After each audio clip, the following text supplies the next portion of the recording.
আজকে সরাসরি ঘটনায় চলে যাব এবং আজকেও আমরা ইমেল দিয়েই শুরু করব। আমাদের ইমেল অ্যাড্রেসটি নিশ্চয়ই আপনারা মনে রেখেছেন এবং মনে রাখবেন। আর যদি মনে না থাকে তাহলে লিখে রাখবেন, কারণ ঘটনা পাওয়াটা সবচাইতে বেশি জরুরি। যদি ঘটনা না আসে তাহলে ভূত.com বন্ধ হয়ে যাবে। আর ভূত.com কবেই বন্ধ হয়ে যেত যদি আপনারা ঘটনা না পাঠাতেন। কথা না বাড়িয়ে ঘটনা যাচ্ছি। প্রথম ঘটনাটি লাজিম ইয়াসের জিয়াদের, এবং আমি খুব পছন্দ করি তার ঘটনা। আজকে একটা ঘটনা পড়ে শোনাচ্ছি তার। মানুষ অনেক সময় নিজেদের অজান্তেই জিন জাতির দ্বারা হয়রানির শিকার হয়। মানুষের কোনো ভুল না থাকা সত্ত্বেও কিছু খারাপ প্রজাতির জিন মানুষকে হয়রানি করে। আজকের এই ঘটনাটি ঠিক এমনই এক বিষয় নিয়ে। একজন মেয়ে তার কোনো ভুল না থাকা সত্ত্বেও কিছু জিন তাকে পজেস্ট করে, কিন্তু কেন? এর পেছনে সেই জিনগুলোর কি উদ্দেশ্য? আসসালামু আলাইকুম রাসেল ভাই এবং আমাদের প্রিয় শ্রোতা বন্ধুরা, কেমন আছেন আপনারা? প্রিয় শ্রোতা বন্ধুরা এবং প্রিয় রাসেল ভাই, আশা করি আল্লাহ তাআলার অশেষ রহমতে সকলেই ভালো আছেন। আমি লাজিম ইয়াসার জিয়াদ আজ আবারও ফিরে আসলাম আপনাদের মাঝে ছোট একটি ঘটনা নিয়ে। ঘটনা শুরু করার আগে আমি ভাইয়ার কাছে ক্ষমা চেয়ে নিচ্ছি আমার লেখায় অনিচ্ছাকৃত ভুলের জন্য। এই ঘটনাটি আমি সংগ্রহ করেছি ভূত FM এবং ভূত.com এর একজন নিয়মিত লিসেনার মোহাম্মদ রুবেল হৃদয় ভাইয়ার কাছ থেকে। তো চলুন প্রিয় লিসেনার্স, কথা না বাড়িয়ে সরাসরি চলে যাওয়া যাক ঘটনার গহীনে। বলছেন রুবেল ভাইয়া। আসসালামু আলাইকুম রাসেল ভাই এবং প্রিয় শ্রোতা বন্ধুরা, আমি মোহাম্মদ রুবেল হৃদয় বলছি দিনাজপুর সদর থেকে। ঘটনা শুরুর আগে আমি প্রিয় রাসেল ভাইকে অসংখ্য ধন্যবাদ জানাই এতগুলো বছর যাবত আমাদের এভাবে ভৌতিক আনন্দ উপহার দেবার জন্য। আলহামদুলিল্লাহ। প্রিয় শ্রোতা বন্ধুরা, চলে যাওয়া যাক মূল ঘটনায়। আমার বাবারা মোট 4 ভাই। ঘটনার সূত্রপাত ঘটে আজ থেকে 10 বছর আগে। এশার আজানের আগে আগে আমার মেজো চাচার বাসায় হঠাৎ একটি কুকুর প্রবেশ করে। কুকুরটি বাসার উঠোনে প্রবেশ করেই সোজা গোয়াল ঘরে ঢুকে পড়ে এবং গরুর খাবার নষ্ট করতে শুরু করে। এমন সময় গোয়াল ঘরে গরুদের শব্দ পেয়ে চাচা এবং আমি আমাদের ঘরের থেকে বেরিয়ে আসি এবং এসব দৃশ্য দেখতে পাই। এটা দেখা মাত্রই চাচা দৌড়ে গোয়াল ঘরের দিকে যান। এমন সময় সেই কুকুরটি দৌড়ে গোয়াল ঘরের দরজার ওখানে চলে আসে। সাথে সাথে চাচা দরজা চাপিয়ে ফেলেন। এভাবে কুকুরটা বেরিয়ে আসলে হয়তো কাউকে কামড় দিতে পারে। এমতো অবস্থায় দরজার ফাঁকে কুকুরটার মাথা আটকে যায় এবং হঠাৎ এক নিমিষে কুকুরটা সেখানে আঘাত পেয়ে মরে যায়। কি আর করা? এরপর আমার চাচা কুকুরটার মরদেহ নিয়ে বের হন। আমাদের গ্রামের পশ্চিম দিকে একটি জঙ্গল আছে, ওই দিকে ফেলে দিতে যাবেন এই উদ্দেশ্যে। এমন সময় আমার ছোট চাচার বড় মেয়ে রুমি আমার মেজো চাচার সাথে যাওয়ার জন্য জেদ ধরে, কিন্তু চাচা তো ওকে কোনোভাবেই সাথে নেবে না। এভাবে এক সময় রুমি কান্না শুরু করে। চাচা আর উপায় না পেয়ে ওকে সাথে নিয়ে যান। এরপর তারা কুকুরটির মরদেহ ফেলে দিয়ে স্বাভাবিকভাবেই কোনো সমস্যা ছাড়াই বাসায় চলে আসেন। খুব স্বাভাবিকভাবেই এই অনাকাঙ্ক্ষিত ঘটনাটির ইতি ঘটে সেই রাতে। তবে ইতি ঘটলেও পরদিন আবার তার সূত্রপাত হয় ভয়ানক এক অনাকাঙ্ক্ষিত ঘটনার মধ্য দিয়ে। পরদিন রুমির প্রচণ্ড জ্বর আসে। সেদিন এশার নামাজের পরে আমার ছোট কাকির চিৎকারে বাসা থেকে সবাই বেরিয়ে আসে। কি হয়েছে জিজ্ঞেস করতে কাকি বলে ওঠেন, রুমি হঠাৎ করে খুব অস্বাভাবিক আচরণ শুরু করেছে। ও শুধু দৌড়ে ঘর থেকে বেরিয়ে যেতে চাচ্ছে আর শুধু বলছে, আমার বাসস্থান এখানে না, আমি এখানে থাকবো না, আমাকে জঙ্গলে যেতে হবে, ওরা আমাকে ডাকছে, ওরা আমাকে নিয়ে যেতে এসেছে। আমি রুমিকে আটকাতে না পেরে চিৎকার দিয়েছি এবং রুমিকে ঘরে আটকে রেখে বাইরে এসেছি। কাকের মুখে এসব কথা শুনে চাচা এবং আমি দৌড়ে রুমের ঘরে চলে যাই। দরজা খুলতেই রুমি দৌড়ে বেরিয়ে যেতে শুরু করে। আমি এবং চাচা মিলে ওকে পেছন থেকে ধরে ফেলি, কিন্তু কোনোভাবেই ওকে ধরে রাখতে পারছিলাম না আমরা। 12-13 বছরের বাচ্চা গায়ে এমন অস্বাভাবিক শক্তি দেখে আমরা সবাই বুঝে যাই অনেক খারাপ কিছু একটা হচ্ছে রুমির সাথে। এরপর কোনো রকমে রুমিকে আমরা ঘরে নিয়ে যাই এবং খাটের সাথে বেঁধে রাখি। এমন সময় রুমি হঠাৎ করেই অজ্ঞান হয়ে যায়। রুমির এমন আচরণ দেখে আমি সাথে সাথেই আমাদের পাশের বাসার একজন দাদু, ওনার নাম হচ্ছে নেফাতুল্লাহ শাহ, তাকে ডেকে নিয়ে আসি। তিনি ভালো ঝাড়ফুঁক এবং রুকাইয়ার কাজ জানতেন। নেফাতুল্লাহ দাদুকে নিয়ে আমি রুমির ঘরে প্রবেশ করতেই রুমির জ্ঞান ফিরে আসে। দাদুকে দেখে রুমি তাচ্ছিল্যের হাসি হাসতে শুরু করে এবং ভারী গলায় বলতে শুরু করে, তোরা ওকে নিয়ে এসেছিস? ও আমাদের কি করবে?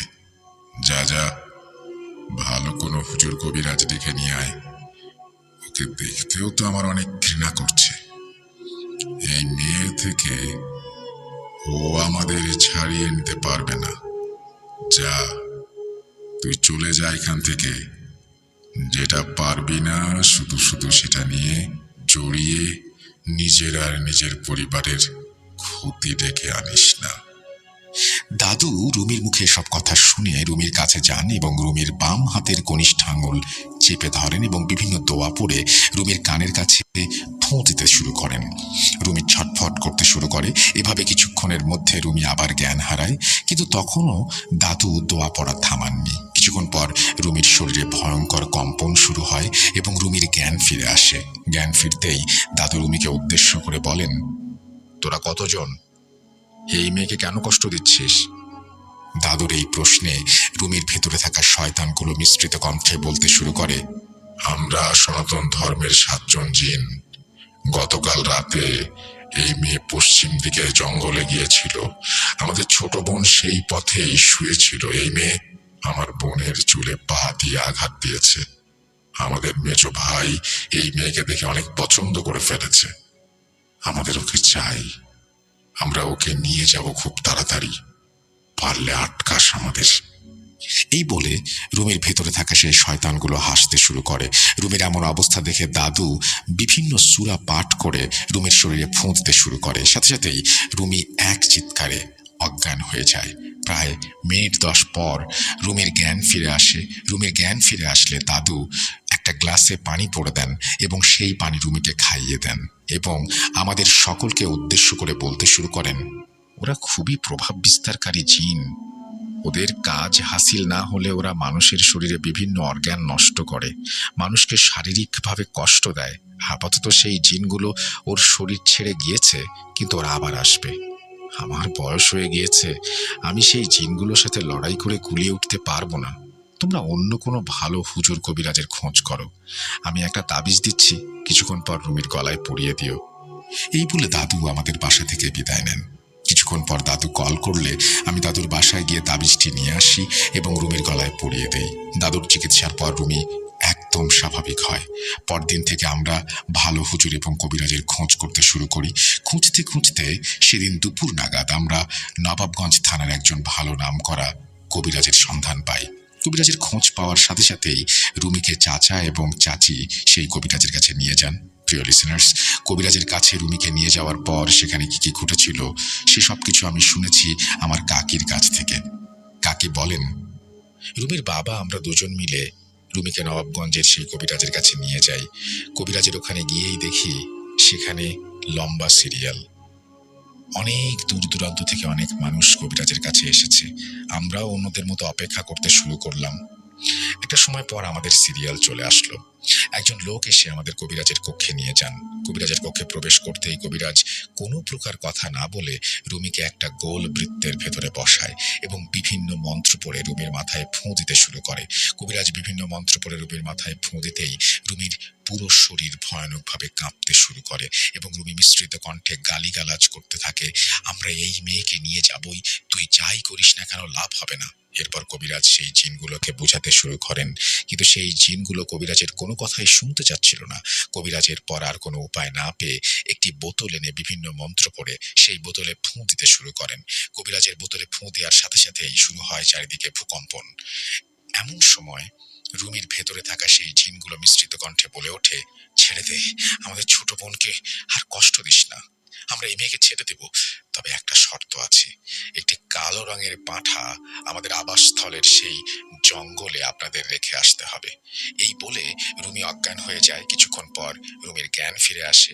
এরপর আমরা সেই কবিরাজের কাছে বিদায় নিয়ে চলে আসি এবং সেই জিনদের কথা মতো পরদিন রাতে একটি কালো রঙের পাঁঠা কিনে সেই জঙ্গলে রেখে আসি।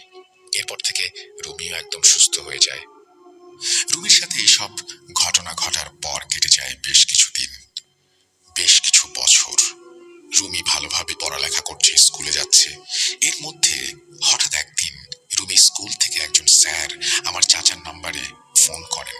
চাচা কলটি রিসিভ করতেই ওপাশ থেকে স্যার বলে ওঠেন, ভাই, আপনি তাড়াতাড়ি স্কুলে চলে আসুন। আপনার মেয়েকে আমরা 4-5 জন মিলে কোনোভাবেই ধরে রাখতে পারছি না। রুমি খুবই অস্বাভাবিক আচরণ করছে। ও শুধু বলছে আপনাদের গ্রামের পশ্চিম দিকের জঙ্গলের দিকে যাবে, আর বারবার সে জ্ঞান হারাচ্ছে। আপনারা তাড়াতাড়ি আসুন। স্যারের কথা শেষ হতেই আমি এবং চাচি মিলে রুমির স্কুলে যাই। রুমির স্কুলে যেতেই আমরা সকলেই রুমির আবার সেই অস্বাভাবিক আচরণ দেখতে পাই। এরপর আমরা সবাই মিলে রুমিকে বাসায় নিয়ে আসি এবং সেই কবিরাজকে কল করে রুমির এমন আচরণের কথা জানাই। কবিরাজ আমাদের সব কথা শুনে রুমিকে তার কাছে নিয়ে যেতে বলে। ওই দিন দুপুরেই আমরা আবার রুমিকে সেই কবিরাজের কাছে নিয়ে যাই। কবিরাজের কাছে রুমিকে নিয়ে যেতেই যথারীতি কবিরাজ রুমিকে একটি গোল বৃত্তের মাঝখানে বসিয়ে বিভিন্ন মন্ত্র পড়ে রুমির মাথায় ফু দিতে শুরু করে। ফু দেওয়ার সাথে সাথেই রুমি অজ্ঞান হয়ে যায় এবং শুরু হয়ে যায় রুমির পুরো শরীরে ভূমিকম্পের মতো কম্পন। এমন অবস্থায় হঠাৎ করে রুমির জ্ঞান ফিরে আসে। রুমির জ্ঞান ফিরে আসতেই রুমি পুরুষ কণ্ঠে বলে ওঠে, আমাকে আবার কেন ডেকে নিয়ে আসা হয়েছে? প্রতি উত্তরে কবিরাজ বলে, তোরা আবার এই মেয়েকে কষ্ট দিচ্ছিস? কবিরাজের এই প্রশ্নে রুমির ভেতরে থাকা জিনটি বলতে শুরু করে, না, আমরা তো কথা দিয়েছি আমরা আর কোনোদিন এই মেয়েকে কষ্ট দেব না। আমরা ওকে কোনো প্রকার কষ্ট দেইনি। ওর আবার এই অবস্থার জন্য দায়ী অন্যজন। ওদের এই গ্রামের একজন মহিলা এই মেয়ের চাচি এই মেয়ের উপর কালো জাদু প্রয়োগ করছে। এই মেয়েকে সেই মহিলা তার ছেলের বউ বানাতে চেয়েছিল, কিন্তু এই মেয়ের মা রাজি না হওয়ায় সেই মহিলা এই কালো জাদু করে। এই মেয়ের ওড়না এবং চুল দিয়ে কালো জাদুটা করা হয়েছে। আচ্ছা, আপনারা চিন্তা করবেন না, আমি সেই কালো জাদুর জিনিসগুলো এনে দিচ্ছি। আপনি সবকিছু নষ্ট করে দেন, তাহলে এই মেয়ে একদম সুস্থ হয়ে যাবে। আর আমি কথা দিচ্ছি, এই মেয়ের আর কোনো ক্ষতি আমি হতে দেব না। এই মেয়েকে সেই শুরুর দিক থেকে আমার অনেক ভালো লেগেছে। আমি দূর থেকে সব সময় এই মেয়েকে বিভিন্ন বিপদ থেকে সাহায্য করব। এই বলে রুমি আবার অজ্ঞান হয়ে যায়। এরপর কবিরাজ রুমির পুরো শরীরে বিভিন্ন মন্ত্র পড়ে ফু দেন এবং বাসায় চলে যেতে বলেন আমাদের। কবিরাজের কথা মতো আমরা রুমিকে নিয়ে বাসায় চলে আসি। বাসায় আসার কিছুক্ষণ পর রুমির জ্ঞান ফিরে আসে। জ্ঞান ফিরতেই একদম স্বাভাবিক আচরণ শুরু করে সে। আমরা সকলেই বুঝে যাই রুমির উপর থেকে সকল বিপদ কেটে গেছে। এসব ঘটনার পর থেকে এখন পর্যন্ত রুমির সাথে আর কোনো অস্বাভাবিক ঘটনা ঘটেনি। পরিশেষে একটা কথাই বলতে চাই, প্রিয় লিসেনার্স, বিশ্বাস করা বা না করা আপনাদের ব্যাপার। ভাইয়াকে অনেক অনেক ধন্যবাদ আমার এই ঘটনাটি সময় নিয়ে পড়ে শোনানোর জন্য। প্রিয় লিসেনার্স, আপনারা সব সময় এভাবেই ভৌতিক আনন্দ পেতে থাকুন ভূত.com এর পাশে থেকে। আমি লাজিম ইয়াসার জিয়াদ আজ এখানেই বিদায় নিচ্ছি। খুব তাড়াতাড়ি ফিরে আসবো একজন ব্ল্যাক ম্যাজিশিয়ানের জীবনে করুণ পরিণতির ঘটনা নিয়ে। সে পর্যন্ত সকলেই ভালো থাকুন, সুস্থ থাকুন এবং মোস্ট ইম্পর্টেন্টলি ভূত.com এর পাশে থাকুন। ধন্যবাদ। আসসালামু আলাইকুম। এই বলে তিনি তার ঘটনা শেষ করেছেন। থ্যাংক ইউ জিয়াদ আপনার ঘটনার জন্য।